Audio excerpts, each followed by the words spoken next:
जळगाव जिल्ह्यातील रावेर व जळगाव लोकसभामध्ये मतदारसंघामध्ये मतदानाची टक्केवारी वाढवावी याच उद्देशाने जळगाव जिल्हा प्रशासनाच्या वतीने वेगवेगळ्या उपक्रमाचे आयोजन करण्यात येत असून आज जिल्हा प्रशासनाच्या वतीने जळगाव शहरातील काव्य रत्नावली चौक येथून सकाळी 10 वाजता 5 मे रविवार रोजी 10 वाजेच्या सुमारास मतदान जनजागृती रॅलीचे आयोजन या प्रसंगी करण्यात आले होते। जळगाव शहरात मतदानाच्या जनजागृतीसाठी शहरातील काव्य रत्नावली चौक येथून मोटरसायकल रॅली काढण्यात आली। या मोटरसायकल रॅलीमध्ये जिल्हा प्रशासनाच्या कर्मचाऱ्यांसह नागरिक तसेच पोलीस कर्मचाऱ्यांचाही मोठ्या संख्येने सहभाग दिसून आला।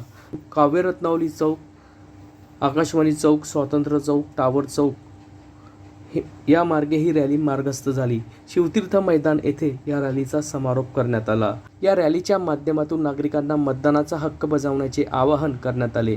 हातामध्ये मतदान जनजागृतीपर फलक घेत रॅलीत कर्मचारी तसेच सामाजिक संघटनांचे पदाधिकारी यावेळी उपस्थित होते।